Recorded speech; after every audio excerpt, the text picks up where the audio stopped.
चुके हैं valley express News के साथ additional general secretary Arun Chhibber ji हमारे साथ जुड़ेंगे, जम्मू कश्मीर अपनी पार्टी से हैं। अरुण जी, मैं आपसे सवाल एक ही पूछूंगा, उसके बाद सवालों के सवाल में से निकलेंगे। लेकिन मैं आपको बता दूं, जिस तरह से कल गुलाम नबी आज़ाद साहब ने एक रैली कर ये जतलाने की कोशिश की कि कहीं ना कहीं जम्मू कश्मीर की जो भलाई है इस वक्त गुलाम नबी आज़ाद कर सकता है। जब केंद्र में बैठे थे तब उनको जम्मू कश्मीर की याद नहीं आई, आज किस तरह से? धन्यवाद। पहले आपने मुझे अपने चैनल पे बोलने का मौका दिया। बाकी रही बात, जहाँ तक गुलाम नबी आज़ाद साहब ने जो नई पार्टी लॉन्च की है, मैं तो ये कहता हूँ कि ये पुरानी शराब को नई बोतल में डाल दिया गया है। गुलाम नबी आज़ाद साहब ने जो तीन मुद्दे उठाए,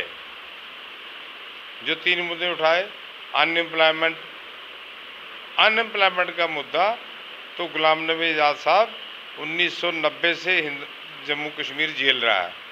1990 से लेकर आज तक अनएम्प्लॉयमेंट की रेशो डे बाय डे बढ़ी है, कोई कम नहीं हुई।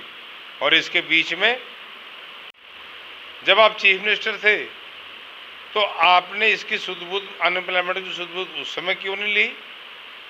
क्या उस समय आपका रिमोट दिल्ली में था, या आपको पावर नहीं थी यहाँ पे अपनी पावर यूज करने की? आज जब आपको नेशनल कांग्रेस ने नकारा और आप वहां से आकर यहाँ का जम्मू की सुध-बुध लेना शुरू। मैंने एक चीज़ देखी, क्योंकि उनके जो भी बड़े बड़े नेता हैं, जब उनसे बात की जा रही है कि गुलाम नबी आज़ाद अपनी पार्टी बना रहे हैं, आपको नुकसान होगा, और वो ये कह रहे हैं कि है कौन ये, हम जानते ही नहीं इनको। अगर ये जो कांग्रेस से बाहर जाएगा उसको बाहर का रास्ता मिलेगा। आज जम्मू की याद आई इनको, और गुलाम नबी आज़ाद ने ये कहा था कि कहीं ना कहीं केंद्र में जब वो पार्लियामेंट में थे, उन्होंने धरना किया, 4 घंटे बैठे रहे, 370 एप्रोवेशन हुई, लेकिन वो चीज़ें बाहर नहीं। अब आरडीओ क्यों बाहर आ रही है चीज़? लेकिन सबसे पहली बात यह है कि मैं आपको बताऊं कि जिस समय 370 के अबॉर्शन हुआ, 370 खत्म हुआ, उस समय तो राज्यसभा में भारतीय जनता पार्टी की शख्सियत नहीं थी, भारतीय जनता पार्टी के आदमी कम थे। अगर उस समय आज़ाद साहब ने इसके खिलाफ बोला होता, जो आज की कल के परसों की हम लोग वीडियो देख रहे हैं कि गुलाम नबी आज़ाद बोल रहा है कि मैं धरने पर बैठा था, लेकिन स्पीच किसने की वहां पे? अगर राज्यसभा में बोले तो राज्यसभा में नकारना चाहिए था इनको। अगर विपक्ष के बड़े नेता यही थे, अब he was the leader of the opposition. अगर वहां पे इनको लगा कि 370 टूटने से बड़ा खतरा हो सकता है, तो उस समय इन्होंने 370 के अगेंस्ट क्यों नहीं बात की? आज 2.5 साल बीतने के बाद आज वो क्लिप्स बाहर आ रहे हैं, वीडियो क्लिप्स में देख रहा हूं, जिसमें ये धरने पर बैठे हुए हैं। 3 साल तक वो क्लिप कहां थे? अगर ये सच्चाई की बात है, जैसे बुखारी साहब ने कल कहा, तो इन्होंने वोट किया। मोदी साहब तो ठीक है, he is liable for to break 370, and Ghulam Nabi Azad is also a part of that. आज इनको उस तोड़ने के बीच में आज इनको 370 की याद आ गई, आज इनको नौकरियों की याद आ गई, आज इनको लोगों की ज़मीनों की याद आ गई। मैं आज के पेपर में पढ़ रहा था, जिसमें गुलाम नबी आज़ाद ने बोला कि ये दिल्ली, मुंबई या कलकत्ता नहीं है कि जहाँ की पॉपुलेशन 7-7, 8-8 करोड़ है, वहाँ पे बाहर के लोग आके बसते हैं। जम्मू की पॉपुलेशन तो 1.30 करोड़ है, 1.30 करोड़ में हम लोग बाहर के लोगों को बर्दाश्त नहीं करेंगे। ये 2.5 साल कहाँ चुप रहे? ये अगर यही बोलना था तो 2.5 साल पहले जब 370-35 का अबॉर्शन हुआ, तो उस समय इनको बोलना चाहिए था कि बाहर के लोगों को नौकरी नहीं मिलनी चाहिए। यानी कि उस समय इनको अगर ये कोई पार्टी बना लेते, इस वक्त लार्जेस्ट पार्टी होनी थी। लेकिन जम्मू कश्मीर अपनी पार्टी उस समय 370 के बाद उभर कर एक ऐसी पार्टी नजर आई, क्योंकि अल्ताफ बुखारी एकमात्र ऐसे एक शख्स थे जिन्होंने एक पार्टी बनाई, क्योंकि जम्मू कश्मीर के लोगों की भलाई के लिए ये पार्टी बनाई थी। लेकिन अरुण जी, मैं एक चीज़ और पूछूंगा, जिस तरह से आज ये बातें कर रहे हैं, बहुत से ऐसे लीडर हैं जो 27 साल एक पार्टी में रहे, लेकिन अब जम्मू की बात करके जम्मू के लोगों को ऐसा लग रहा है कि बेवकूफ़ बनाने का काम कर रहे हैं। देखिए, आपने मेरे बड़ी मन की बात सही कही कि नेशनल कॉन्फ्रेंस और कांग्रेस जो कि बेसिक टर्माइल ऑफ JNK के जिम्मेवार है, उसके बीच में 27 साल सत्ता का भोग भुगतने के बाद कुछ लोग यहाँ पे आके कोई भारतीय जनता पार्टी के दामन थाम रहा है, कोई और थाम रहा है, और आज जम्मू जम्मू चिल्ला रहे हैं। क्या 27 साल तक इनको जम्मू की याद नहीं आई? क्या जब वो सत्ता में थे क्या जम्मू की उनको नहीं लगता था? लेकिन उस समय इन्होंने सिर्फ कश्मीरियत की बात की, कश्मीर की बात की, और कहीं की बात नहीं की। इसलिए ये सब खोखली बातें हैं। और सबको ये मालूम है कि 2 साल पहले जब सारे लीडर नज़रबंद थे, सिर्फ अल्ताफ़ बुखारी साहब ने एक आशा की चिंगारी जम्मू कश्मीर में दिखाई, और जम्मू कश्मीर में आशा की चिंगारी दिखाने के बाद ये पहले आदमी थे जिन्होंने 370 के खिलाफ सुप्रीम कोर्ट में भी दायर किया और प्रधानमंत्री से मिले। और आपको मालूम होगा कि जब 370 टूटने के बाद पहली नौकरी हाई कोर्ट में मिली तो बिहार के लड़के ने अप्लाई किया।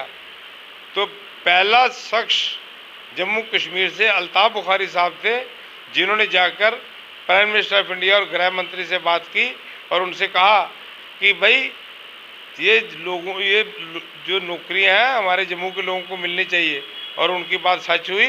और आज ये धीरे धीरे जैसे अपनी पार्टी की पकड़ मजबूत होती जा रही है, ये दूसरी चीज़ों को आंख दिखाने की कोशिश कर रहे हैं, उसमें हमें कुछ फ़र्क नहीं पड़ता।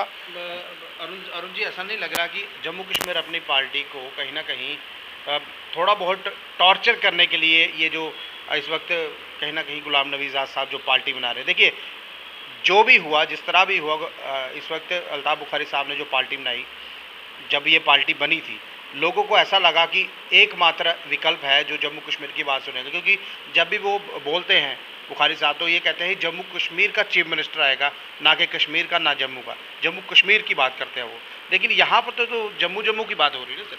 देखिए, 2 बातें मैं आपको ये क्लियर कर दूं कि अल्ताफ़ बुखारी साहब की सबसे बड़ी खासियत और जो उनकी पॉपुलैरिटी का सबसे बड़ा रीज़न ये है, जो वो जम्मू में बोलते हैं वो कश्मीर में बोलते हैं, वही वो बात दिल्ली में बोलते हैं।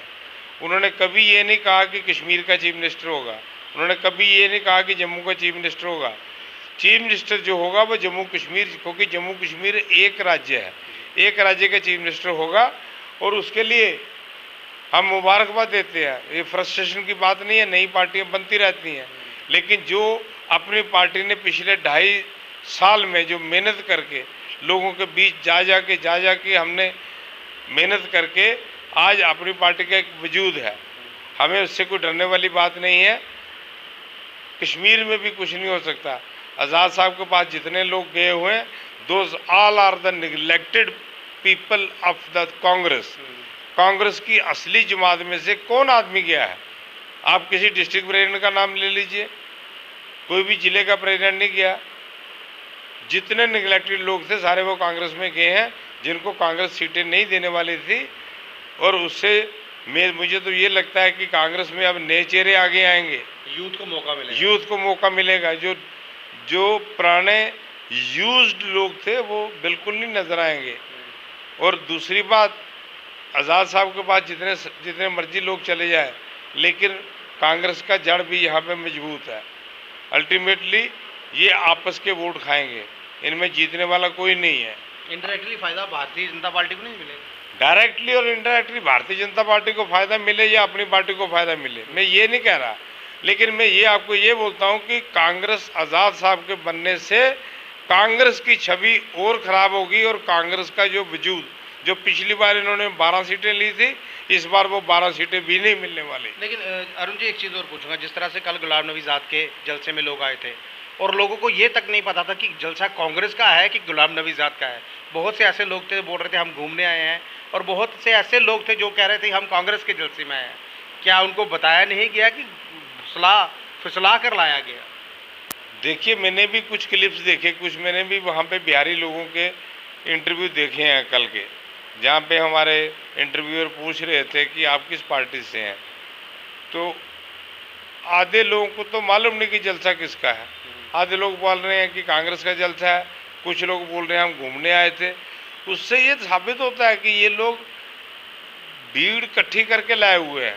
कोई इतनी भीड़ इनकी अपनी भीड़ नहीं थी, ये भीड़ इकट्ठी की हुई थी।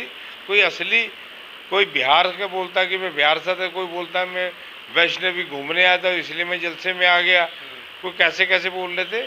इसलिए ये सारी भीड़ इकट्ठी की गई है और भीड़ इकट्ठी करने के बाद दिखाने की कोशिश की गई है कि जम्मू में गुलाम नबी आज़ाद साहब का दबदबा है। अरुण जी, लास्ट सवाल पूछूंगा।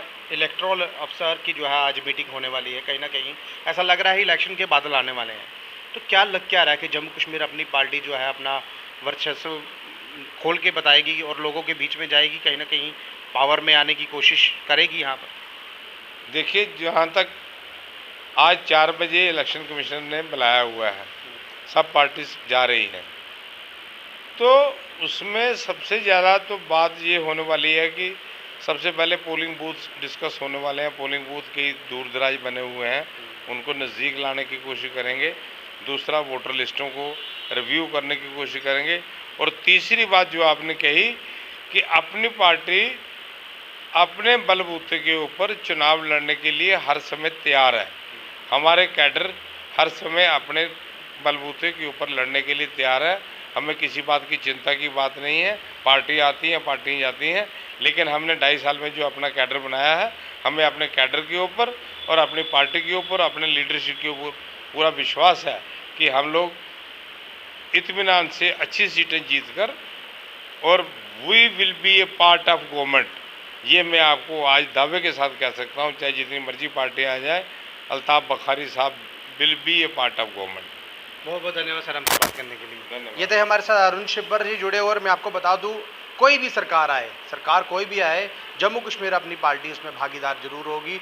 और ये इस वक्त क्योंकि फुल श्योरिटी से इसलिए कह रहे हैं क्योंकि 2.5 साल का वक्त हो चुका है और जम्मू कश्मीर अपनी पार्टी एक ऐसी पार्टी है जिन्होंने 370 ख़त्म होने के बाद पहली एक पार्टी थी जो मात्र उभर का आई थी, वो थी जम्मू कश्मीर अपनी पार्टी, जिसको अल्ताफ़ बुखारी ने कहीं ना कहीं जम्मू कश्मीर में तैयार किया था। और आज ये पार्टी जो है इतनी सक्षम हो चुकी है। इलेक्शन आएगी, जो मर्जी पार्टी आए, नई आए, पुरानी आए, लेकिन जम्मू कश्मीर अपनी पार्टी जो है इलेक्शन होने के बाद कहीं ना कहीं सरकार बनाने में सबसे बड़ी महत्वपूर्ण पार्टी जो है वो बन सकती है। अपनी राय जरूर रखिएगा और इस वीडियो को ज़्यादा शेयर कीजिएगा। नमस्कार।